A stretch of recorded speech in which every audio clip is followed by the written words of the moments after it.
Hi guys, welcome or welcome back. Thank you so much for being here, for all of your support. It's so greatly appreciated.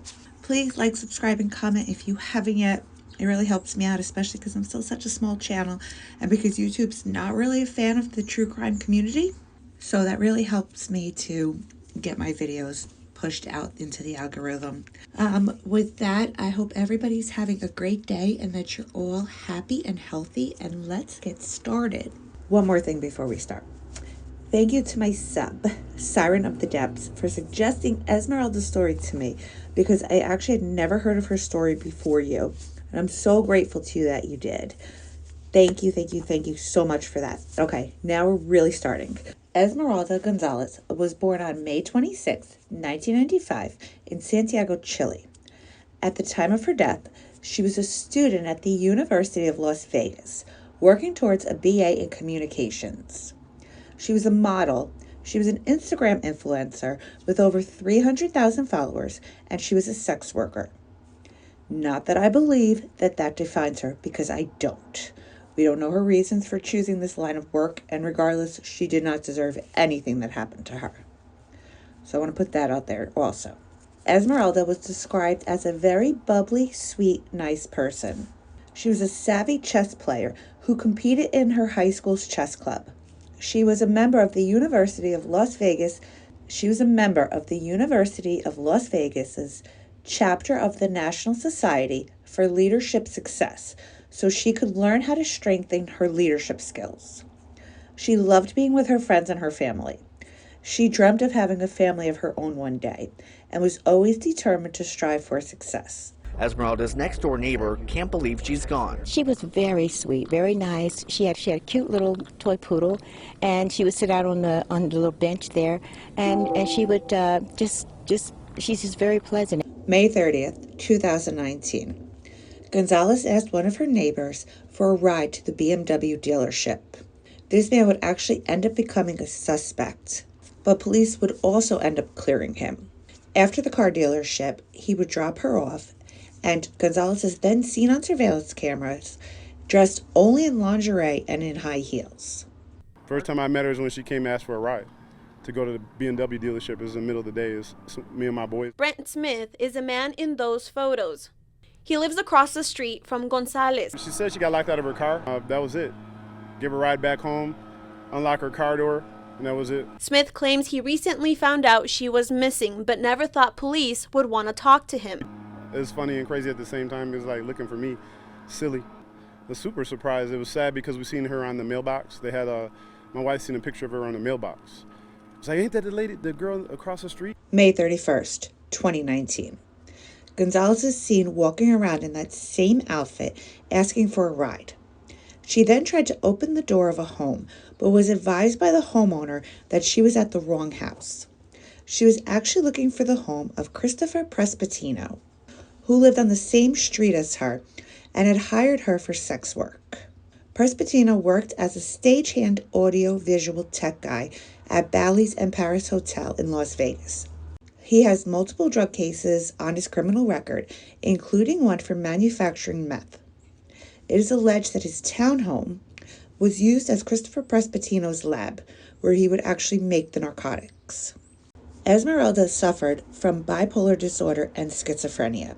Her family described her mental health as being fragile in the days leading up to her disappearance because she had stopped taking her medication. After Prestipino gave Esmeralda the narcotics, and unaware of her mental health issues, he says she began acting weird and talking in the devil's tongue. So Prestipino tied her to a bedpost for an extended period of time to try and calm her down. When he finally did untie her, Esmeralda punched Chris in the face and threatened to call the cops and tell them that he had given her drugs. Oh, in case you guys didn't know, this is the townhouse that I was talking about, that Christopher Prestipino allegedly used as his lab. We're actually going to come back to the townhouse later on. Esmeralda's brother would actually also end up reporting her missing on May 31st, when he was looking to talk to her and catch up with her. And when he couldn't find her, he went over to her house. Once he got to her house, he found that the house was ransacked, her cell phone was there, and her car keys were there. So he called police and he reported her missing. My family and I were worried sick. It's a very agonizing and heart-wrenching experience. We don't know where she could be. We don't know why she would leave. In the weeks leading up to her disappearance, she was off her medications. She's diagnosed with schizophrenia and bipolar disorder. 61 days later, there's still hope that she will be found. His only concern is that she may be confused and scared. We feel it's very important for the public to understand how vulnerable she is. Okay, so before I go any further, there are 2 more people that are involved in this. 39-year-old Cassandra Garrett, who actually has a bunch of aliases. Cassandra Garrett for the remainder of this. So Cassandra Garrett is actually Christopher Prestipino's roommate. And then there is 31-year-old Lisa Mort. Lisa Mort is Christopher Prestipino's girlfriend. And they both play major roles in this. Okay, so for months after her disappearance, Esmeralda had no contact with her family, and there was no activity on any of her financial accounts. When she was reported missing, remember, her brother found her cell phone and her car keys at her house. So she was reported missing with no cell phone and no vehicle. And after she had not been seen or heard from within several months, investigators started to believe that she'd become the victim of a crime. Sadly, spoiler alert, they would be 100% correct. So there would be no leads until July 18th, 2019, when the Las Vegas Police Department would receive information from an anonymous caller who reported that Christopher Prestipino and Cassandra Garrett had Esmeralda at their residence for an extended period of time, tied up to a bedpost. Esmeralda started yelling, and they were scared that she was going to report them to police. So they killed her, and they dumped her body. Okay, so now we're going to go backwards. And I'm going to break down the whole thing for you. June 6, 2019, at 8:28 p.m., Christopher Prestipino is seen on surveillance at a Home Depot purchasing 2 boxes of deck screws, an Ocean Mist filter fresh clip strip, 2 tubes of WD-40, an iced coffee, 10 96-inch 2x4 studs, 5 60-pound bags of concrete mix, 1 50-pound bag of Type S lime, and 8 concrete fence cap blocks. He pays cash for the purchase and he leaves. June 7th, 2019, Christopher Prestipino returns to Home Depot to purchase a rigid drill and a concrete mixing paddle. June 8th, 2019, 6:30 p.m., Christopher Prestipino rents a 15-foot U-Haul moving truck from U-Haul Moving and Storage in Las Vegas. June 10th, 2019, at 7:28 p.m., Christopher Prestipino returns the moving truck back to U-Haul. One of Prestipino's friends, a girl named Trisha, comes forward and she tells police that while Chris had the U-Haul truck rented, he called her to come over early one morning, telling her that he needed her help with something. When she got there, she says that Prestipino was acting strange and talking about an unknown female to her. He told her that the female was at his house and that he ended up getting her high on methamphetamines. He goes on to tell Trisha that she threatened to call the cops on him, so he ended up tying her to a chair to calm her down, and then when he attempted to untie her later, she punched him in the face, and the incident escalated, so he strangled the girl, and he thought that she was dead, but she woke up. This is what he's telling this girl, his friend. She goes on to tell police that Chris had a U-Haul truck, and in the back of the truck was a cement mixer and freezer, which was taped and strapped shut. Then inside of Chris's garage was a large wooden concrete structure on a pallet. So, Trisha's story is that he called her over because he wanted help to put the wooden structure that was on the pallet into the back of the truck, but the two couldn't move it themselves. So she instead got into the U-Haul with Chris and she went for a ride with him. So she says that they go for this ride together, and then he takes the freezer and he throws it into a dumpster. Trisha says she asks about the freezer, and Chris just says to her, quote, "It would be all bad." Ultimately, Trisha tells police she had to leave and they couldn't move the wooden and concrete box. She says she doesn't know where the body was, but that she did see plastic bags and cement bags at Chris's house. September 17th, 2019. Detectives interview Cassandra in Milwaukee, Wisconsin. They say that Cassandra was defensive, argumentative, and denied any knowledge of Esmeralda. September 19th, 2019. Detectives interview Valerie. Okay? Valerie has a child with Cassandra's ex-husband, John. The two girls are friends. Valerie tells detectives that she received a call from Cassandra. Cassandra told her about how the detectives traveled to Milwaukee to talk to her. Valerie claims that Cassandra told her that it was a sex fetish game gone wrong. But she did not know the girl because Chris had not let her in the house for an extended period of time. Cassandra goes on to tell Valerie that she did see concrete and wood materials in the garage. When she asked Chris what he was doing with them, he told her that he was building a kitchen island, which she thought was weird because their kitchen has an island, this one. But nevertheless, she says that she ignored it and she left Las Vegas to go to New Orleans to visit her daughter. Okay? This is the story that she tells Valerie. September 24th, 2019. Detectives have a conversation with Rachel. Okay? Rachel lives in Long Beach, California. Rachel knows both Christopher and Cassandra. Okay? Rachel also knows Juan, who is Cassandra's boyfriend. This is like a big game of telephone. So Cassandra tells Juan tells Rachel tells detectives. Okay? That Esmeralda was tied to a stripper pole in the home. She said in Prestipino's bed, in that bedroom. Okay? She said something about a drum and muriatic acid being used on the victim. Cassandra said that you would be surprised how long someone will fight for their life. Cassandra says that Esmeralda was initially fine, but then eventually she wanted to leave. Chris got scared because he thought that she was going to go make a report to the police. So they chained her to a stripper pole. And then after an extended period of time, days, they decided to kill her. So the two of them together, so Cassie and Chris, both beat Esmeralda, but she didn't die. Rachel would go on to say that Esmeralda pleaded with them to let her go home. That's when Cassie made the statement to Juan, "You wouldn't believe how hard the human life will hold on to life." Going on to tell him, she would have thought the girl would have been long gone, but she held on. Then towards the end of the incident, Cassie told Chris, "I got this." And then that's when she took the syringe and she shot Esmeralda up with the pool cleaner, and that's what actually killed her. Cassie would go on to tell Juan, who would tell Rachel, who would tell detectives, that she would demean Chris because he got tired during the incident and he couldn't finish Esmeralda off. And that's what happened. That's terrible. So sad. That poor thing. But that's what happened. Okay. Guys, I'm so sorry. This is like all over the place. I'm trying to keep it as much in order as I can. I'm sorry. On October 18th, 2019, detectives locate the decomposed body of Esmeralda in a concrete wooden structure in the desert in Glendale. Premeditation to kill can be formed in the blink of an eye. It doesn't require a long plan. And I certainly think that in the time he spent injecting her with pool cleaner was enough time to form intent to murder.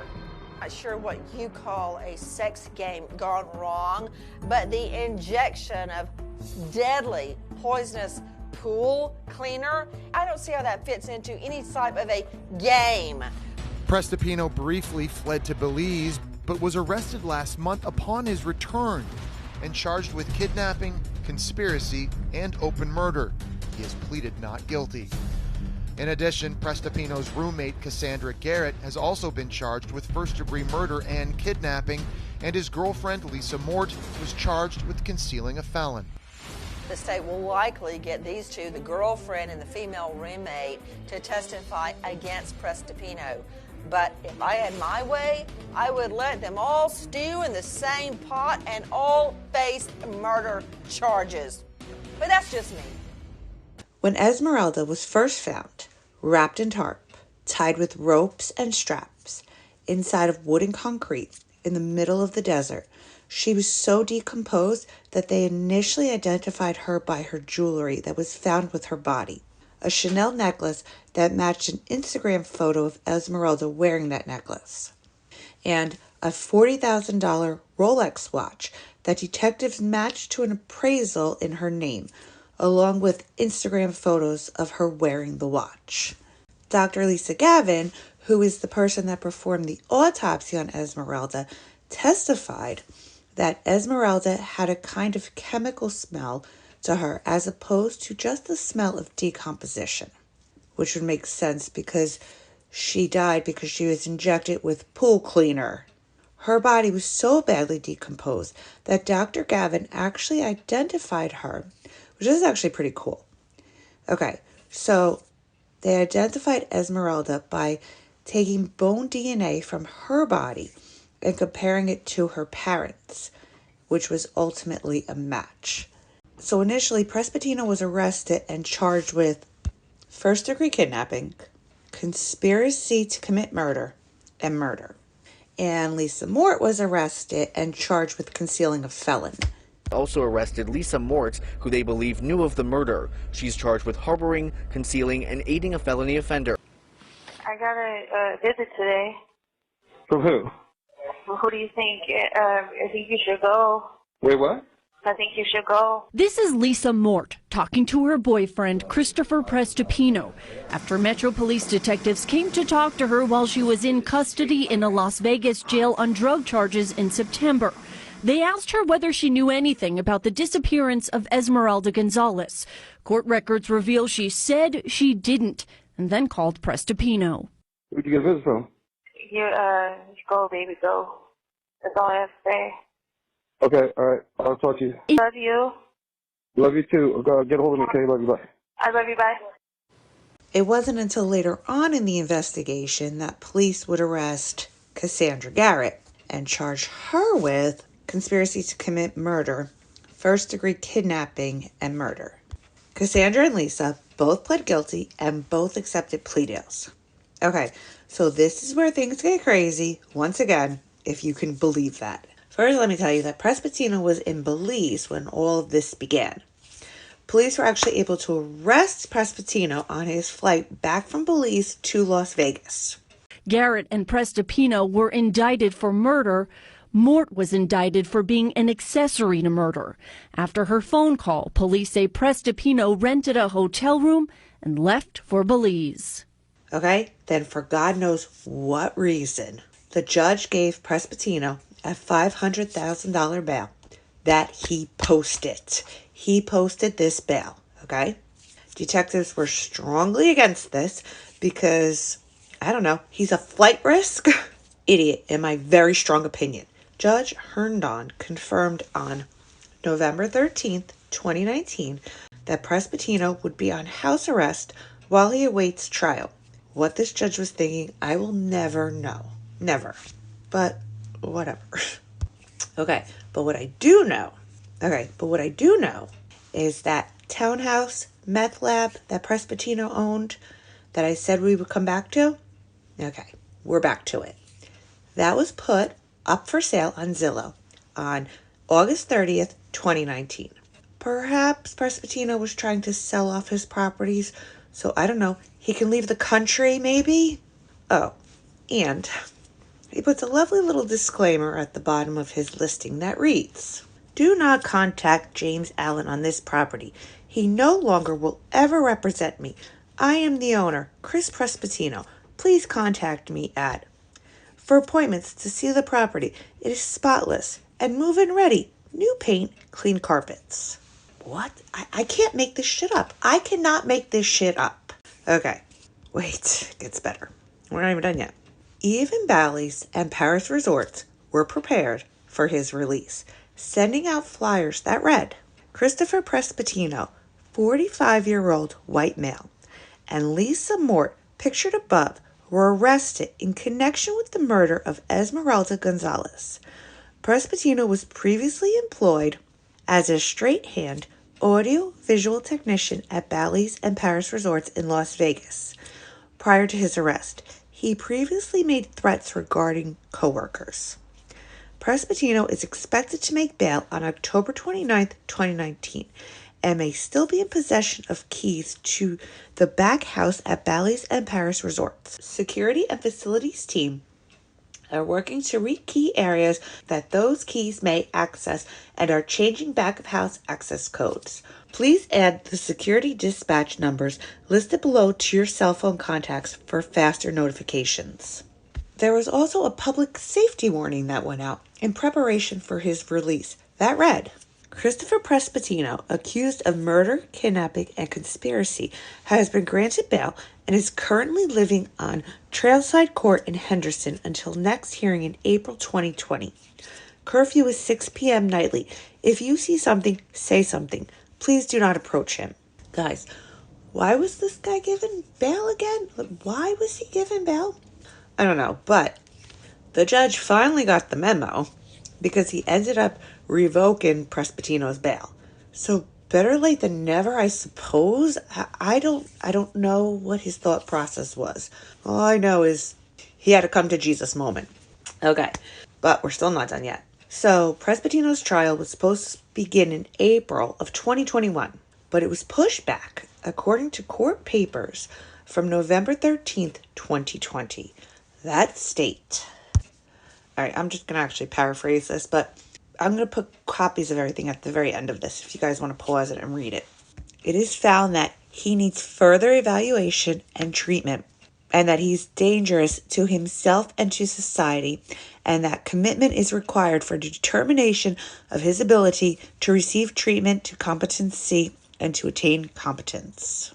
It goes on to say that before he could be transferred to a private or public mental health facility, he has to be examined by a licensed physician to determine whether he has a medical problem or a psychiatric problem, and if it requires immediate treatment. And then if he does require immediate treatment, he needs to be transferred to a hospital for the appropriate medical care. He's also required to take a medical examination, and Clark County is required to pay for it, of course.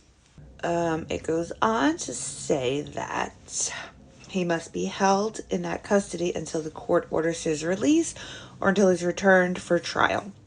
All proceedings against Prestipino are suspended until the administrator finds him capable for standing trial.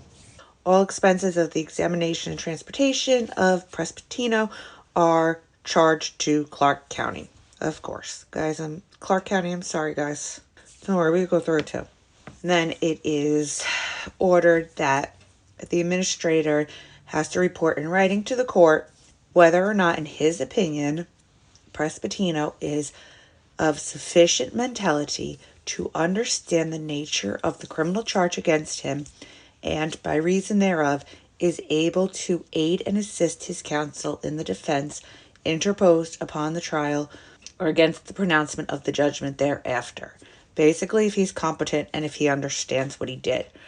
I'm thinking he understands what he did because he went to the store, he bought the items, he rented a U-Haul, he mixed concrete, he put her body inside of concrete, he drove her to the desert. How? Really? I'm so mind blown by this. I really truly am. There's no way that he could have done all of this and not understood what he was doing. And for days on end, I don't understand this. This is crazy to me. This is nuts. And it ends by saying the administrator must include in his report, in his opinion, whether there's substantial probability that Prestipino can receive treatment to competency and will attain competency to stand trial, or receive pronouncement of judgment in the foreseeable future, and if Prestipino is at that time a danger to himself or to society. He's a danger to society. In my opinion, he's a danger to society. What are we doing here, people? So, that's what I have now. I searched high and low for trials, for sentences. I got nothing. So, I'm going to go with I don't think that he has gone to trial yet, which means that this family is still in limbo. Let this family get the justice they deserve. Let this beautiful girl rest peacefully. I don't understand this. I am so sorry to this poor family that after all this time, this is still not put to rest. I don't know. Unless you guys know something, I literally searched high and low and I cannot find sentencing for anybody. And that's what I have so far, guys. Siren of the Depths, my subscriber. This was so good. Thank you so much. Thank you for suggesting it. It was amazing. Thank you. I really, really appreciate it. If you guys ever have suggestions, please send them to me. Thank you guys if you're still here. Thank you. Like, subscribe, comment. Let me know what you think. Give me your opinions. I really want to know what you guys are thinking. And I'm going to put copies of all this stuff now so that you can pause and read it. And I don't know, maybe you guys will understand something that I didn't and clarify something. You know, if you clarify anything, please. I love clarification.